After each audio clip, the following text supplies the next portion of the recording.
Hey guys, it's Charles from Tech Always, and today I'm going to be checking out a monitor sent out to me by Pixio, the Px245c. So let's get right into it. So a little background on Pixio. They're a company founded in 2016 by hardcore gamers who wanted to bring products that enthusiasts could use to a lower price. So last year they released 2 monitors that had good reception, and this year they're back with a new line of monitors, with the Px245c being the lowest end one, coming in at $250 on Amazon and Newegg right now. So I'm going to start off with the build quality and the design of this monitor.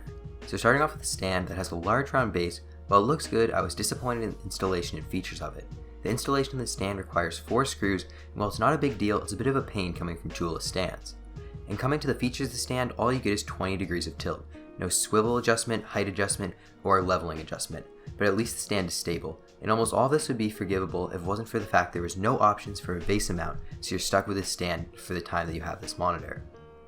But moving away from the negatives, the rest of the monitor's build is solid and looks good. The side bezels are very small with a glossy finish, and on the bottom bezel you have a Pixio logo that thankfully isn't red this time, a Px245c branding in the bottom left, and labels for the menu buttons. Speaking of those buttons, they're on the bottom right side of the monitor and feel extremely solid and clicky. Because the stand is so solid, there's almost no wobble in the display when you're adjusting settings as well. But coming to the back of the monitor, there you can find your ports that point down. There is 1 DisplayPort, 2 HDMI, and your power cable. This is another very minor complaint, but the included DisplayPort cable has a really long tip, so it's almost impossible to hide the cable because it sticks out from the bottom of the display. But now moving to the panel, this is a 24-inch 1920 by 1080p 144Hz VA panel with a 3 millisecond response time, all under an anti-glare surface with an 1800R curve.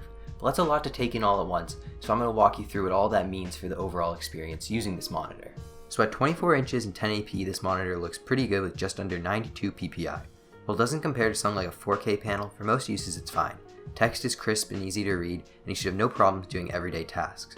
While in games, you might find a bit more detail on a 4K or 1440p display, that would come at the cost of needing more GPU power. With a 1080p panel, it's still fairly easy to run games even on modest hardware, making this perfect for the budget-minded gamer. Now coming to this monitor's biggest difference between it and a regular monitor you would find in an office, the 144Hz refresh rate. Most monitors run at 60Hz, meaning they essentially are showing 60 pictures every second to make motion, and that's the max that they can show. And that's why 60 FPS is so desired in the world of PC gaming, as it's the standard maximum that can be displayed on most monitors. But with 144Hz, you're getting 144 frames displayed every second, making motion so much smoother on anything that supports it, and can even give you competitive advantage in some games.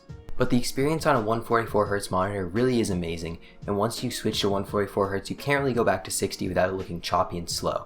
And if you're not sure if the difference is going to be that big, you can maybe go and test one at a friend's house, or maybe at a store if you can find one that has 144Hz monitors on display. And even if you can't, just trust me, the difference is huge. Another nice part about this monitor is that it uses a Samsung SVA panel, which is pretty nice for a gaming monitor. Some of the other options that they could have used are a TN and an IPS panel, and if you're not sure what that stuff means, I'll give a quick rundown on the differences between them. So starting on the left, you have a TN panel. While these can offer the highest refresh rates, the lowest response times, and low input lag, they offer bad color reproduction and viewing angles, making them really only good for gamers. IPS panels offer good color reproduction, contrast, and viewing angles, making them ideal for somebody who creates content or consumes a lot of media. This comes at a price premium, and they have the worst response times and refresh rates. And then there's VA that fits the middle. Their colors and viewing angles are better than TN but worse than IPS, and their response time and refresh rate are better than IPS but not as good as TN.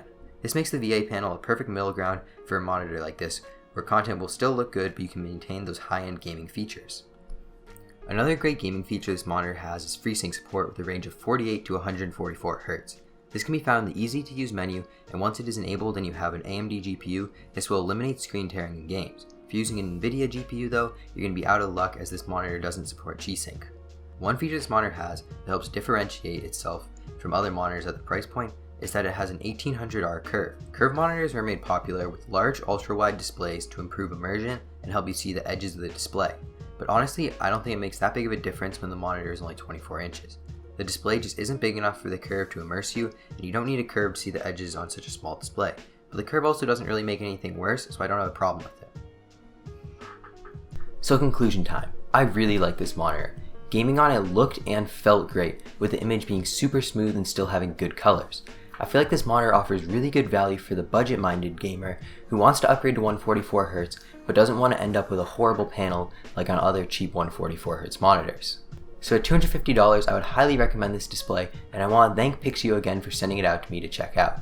So thanks for watching this video. If you liked it, be sure to like it, and if you want to see more content like this, be sure to subscribe. And if you want a behind the scenes look on the channel, be sure to follow me on Twitter at TechAlways with 2 S's.